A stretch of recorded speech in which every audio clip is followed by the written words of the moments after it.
Estimados estudiantes, esta es la retroalimentación del cuestionario de alternativas del tópico farmacología endocrina. El primer caso clínico da cuenta de una mujer de 34 años que presenta distintos síntomas, los cuales se condicen con el diagnóstico de hipertiroidismo, dado que presenta el TSH suprimida, T4L y T3 elevadas. Se inicia el tratamiento con metimazol.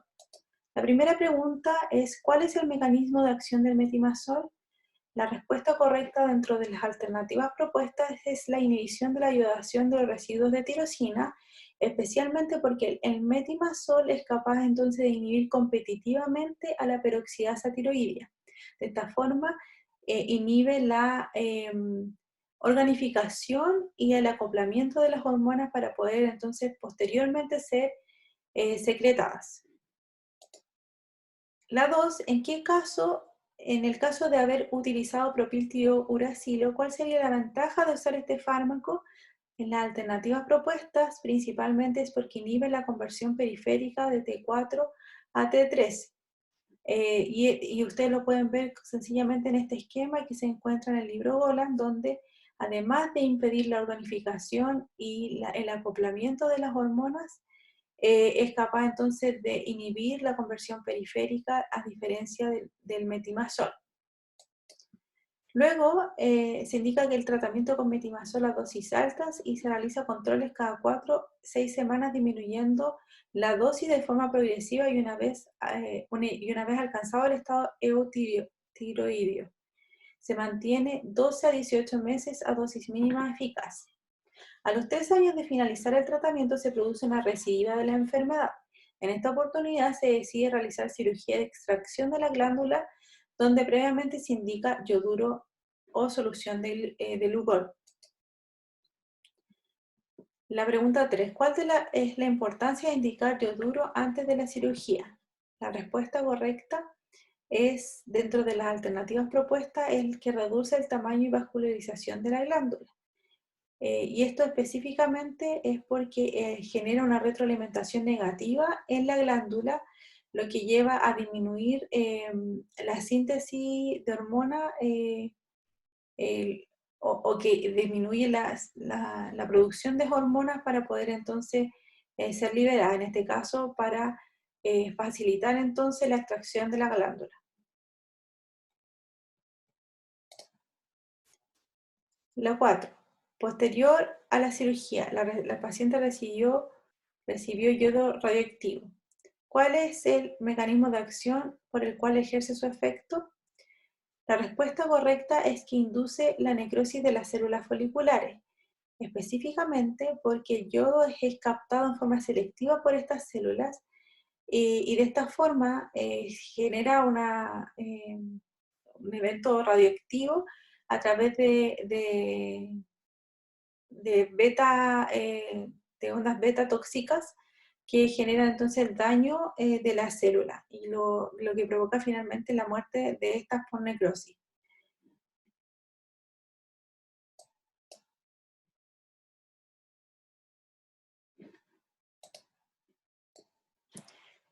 El segundo caso clínico es de una paciente de 36 años quien tras sufrir una fractura a consecuencia de un accidente de tránsito y por el cual requirió una cirugía, presentó signos y síntomas compatibles con una artritis reumatoide, por lo cual recibió tratamiento con dexametasona, metotrexato y diclofenaco.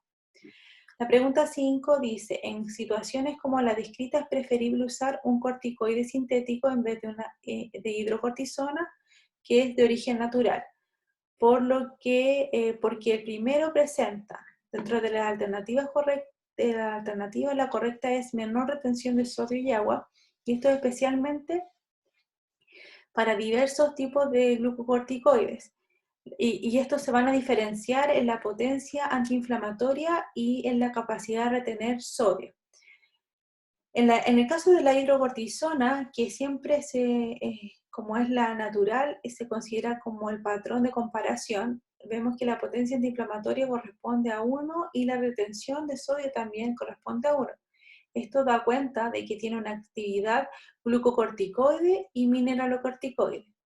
En el caso de la dexametasona, que es relacionado a la pregunta, podemos observar que la potencia antiinflamatoria es mucho mayor que la hidrocortisona. Eso quiere decir que requiere menos dosis para poder producir el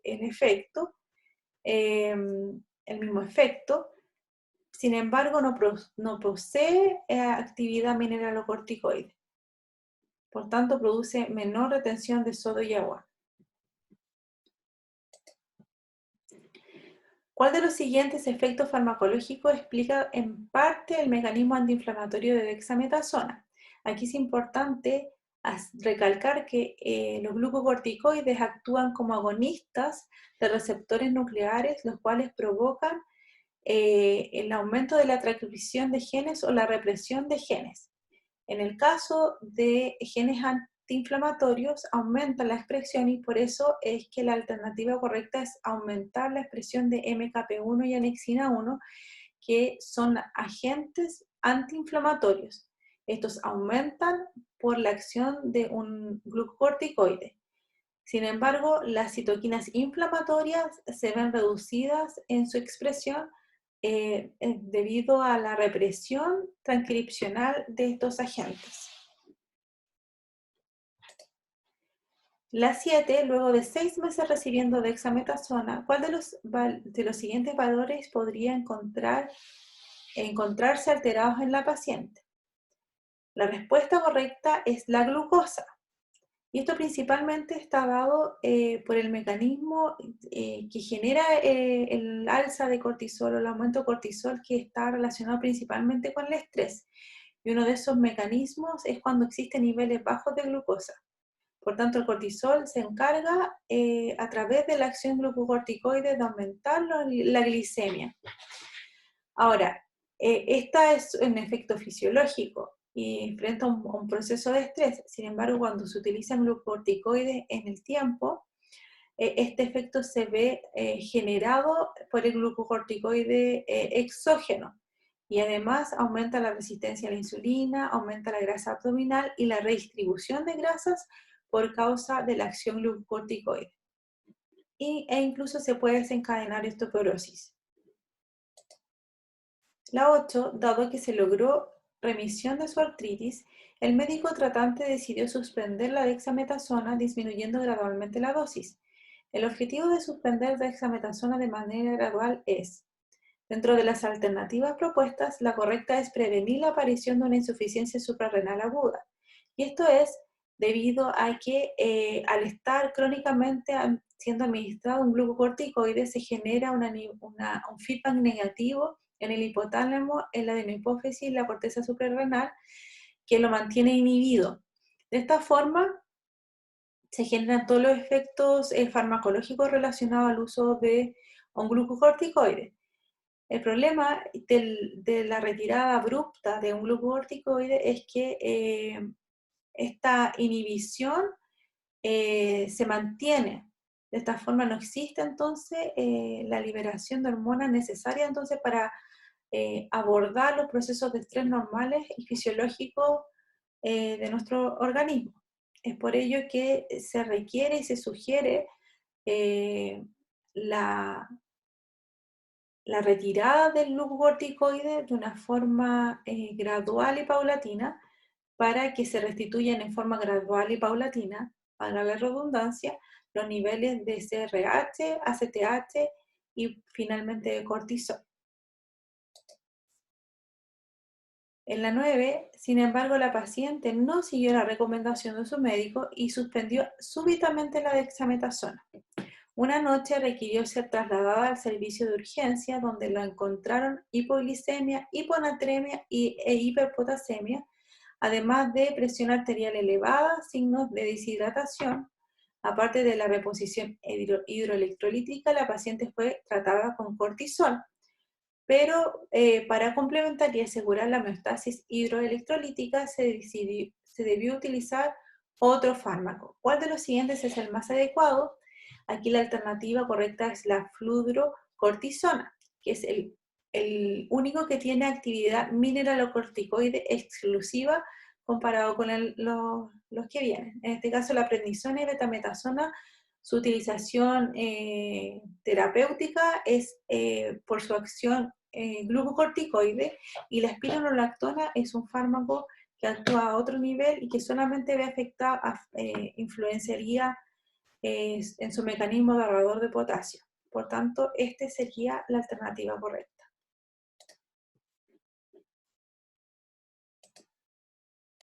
El caso 3 es de una mujer de 35 años con obesidad, fumadora. Acude a la consulta del ginecólogo para que éste le aconseje un tratamiento anticonceptivo eficaz y seguro. Usted le recomienda una combinación de etinilestradiol y gestodeno, considerando que es la más segura. ¿Cuál de los siguientes mecanismos farmacológicos es uno de los que explica la eficacia anticonceptiva de la alternativa farmacológica elegida anteriormente? La respuesta correcta es la disminución de los efectos del LH en los ovarios, y especialmente el mecanismo por el cual ejercen su efecto la terapia anticonceptiva, tanto la que contiene estrógenos y progesteronas, sus derivados, como las que tienen solamente derivados de progestágenos, son capaces entonces de producir la inhibición de la liberación de las hormonas FSH y LH desde la pituitaria, especialmente por generarse un feedback negativo sobre el hipotálamo y sobre la adenohipófisis. De esta forma, entonces, disminuyen los efectos del LH en los ovarios. Para la combinación de etinilestradiol y gestodeno, ¿cuál sería la forma farmacéutica que contiene esta asociación? En este caso, la alternativa correcta es tabletas orales, especialmente la combinación de un estrógeno tipo etinilestradiol con diversos tipos de progestágenos pueden ser administradas por comprimidos. Sin embargo, como es el caso del gestodeno con etinilestradiol, perdón, y en el caso de, por ejemplo, anillos vaginales, la combinación es con un progestágeno tipo etenorgestrel, y en el parche norelgestromina, que son entonces derivados de progestágeno, que son especialmente utilizados para este tipo de presentación farmacéutica. ¿Cuál de los siguientes efectos adversos es más probable que pueda presentar la paciente? Dentro de las alternativas, la más correcta o la que podría presentarse es el aumento de peso. Sin embargo, quiero hacer la salvedad acá porque en general se sabe y se conoce que el gestodeno no tendría tanto efecto en el aumento de peso, dado que no tendría tanto un efecto androgénico, que esa es la característica que debe tener el progestágeno para producir el aumento de peso. Entonces, entre más androgénico es el derivado de progestágeno, más probable es que la paciente presente aumento de peso. Por ejemplo, el uso del levonorgestrel está asociado a para que los pacientes presenten mayor aumento de peso, dado que tiene mayor actividad androgénica. Tiempo después, la paciente decidió quedar embarazada, por lo cual dejó de tomar la medicación anticonceptiva. Sin embargo, luego de intentarlo por 6 meses, no logró su cometido, por lo que acudió donde su ginecólogo. Luego de realizar el estudio específico, se determinó que la paciente quedó con problemas de ovulación después del tratamiento. Por lo anterior, le recetaron citrato de clomifeno.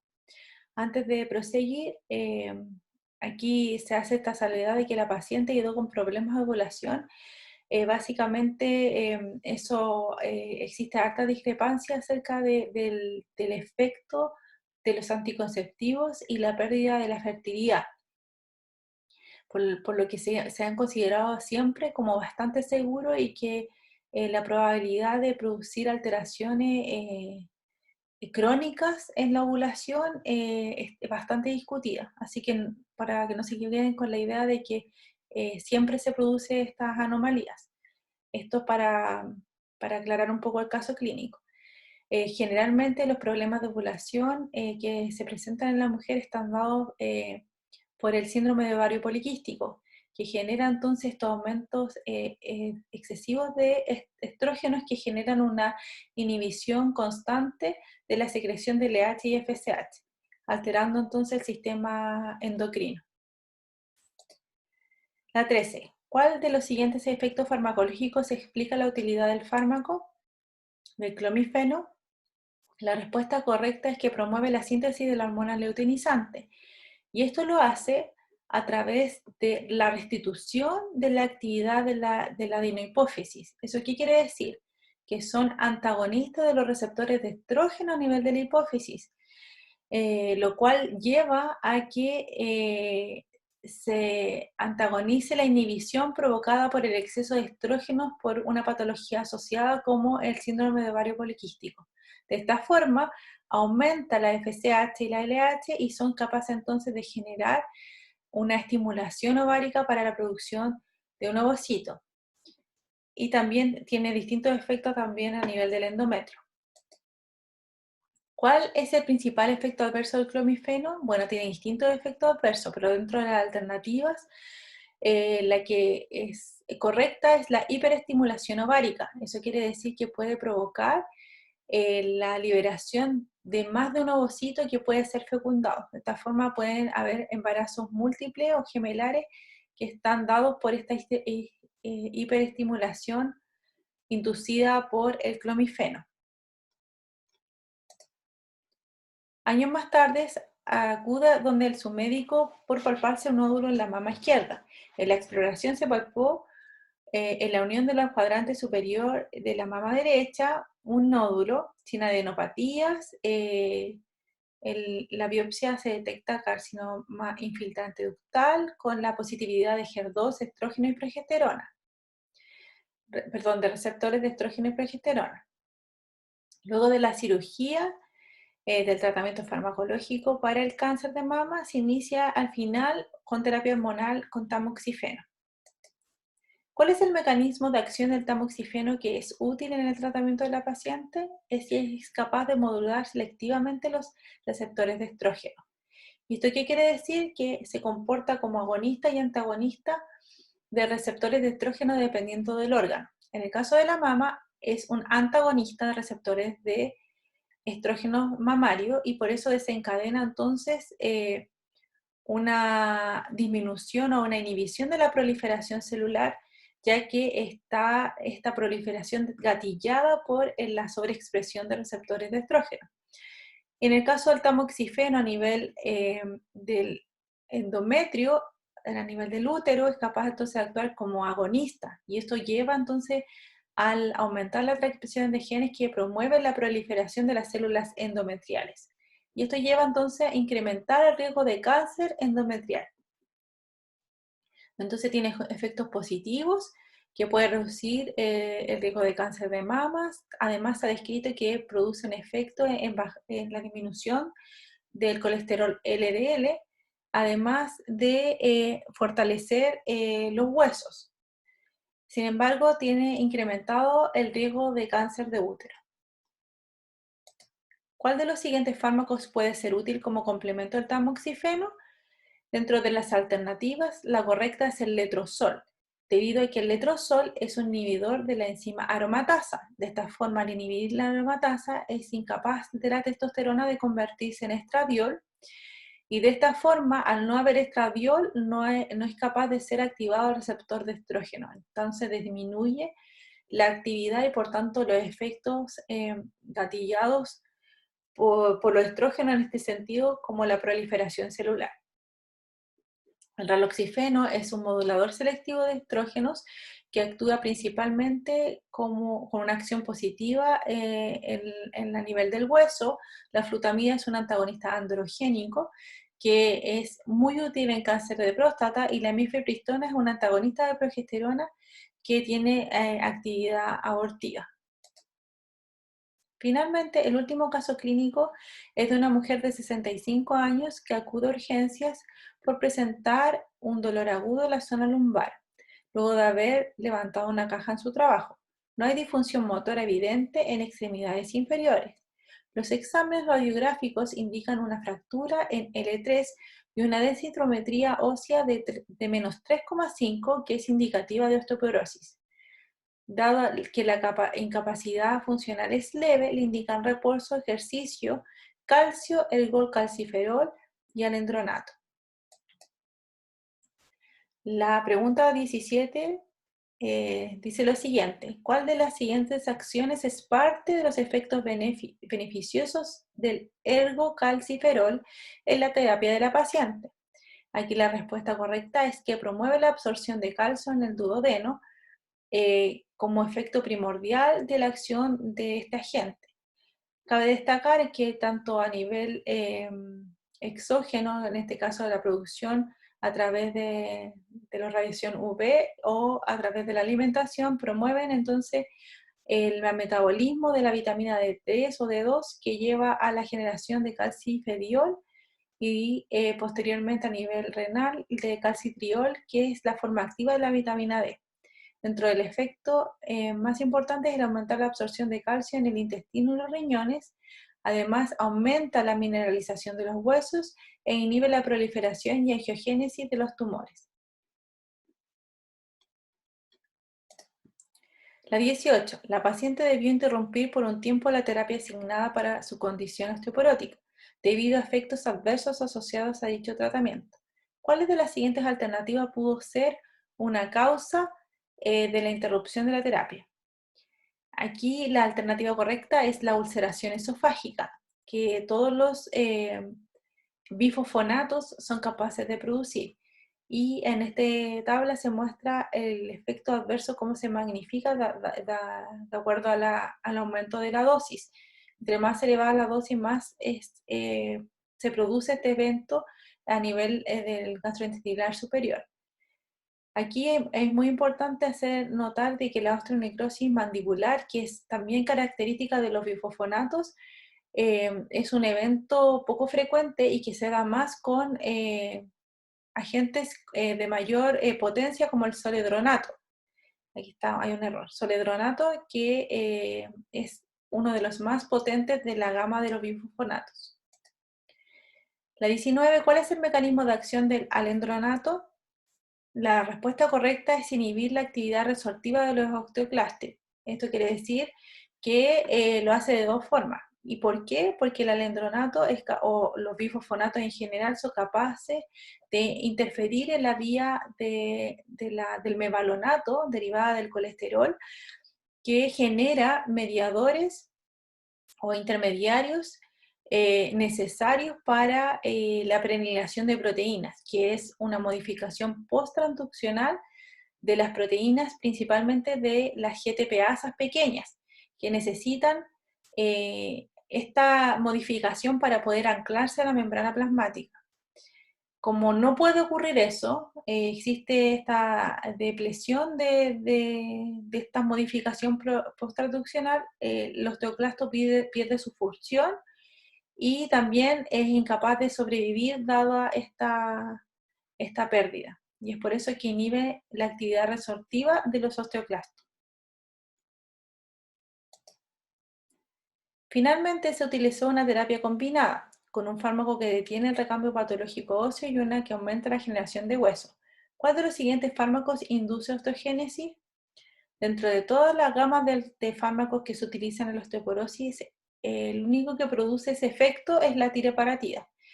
Y es principalmente porque influye la diferenciación en forma positiva hacia osteoblastos, y esto en relación al- a la homeostasis del hueso estaría predominado, por tanto aumentaría la cantidad de hueso en forma considerable y generando osteogénesis finalmente, que ninguno de los otros fármacos lo puede producir.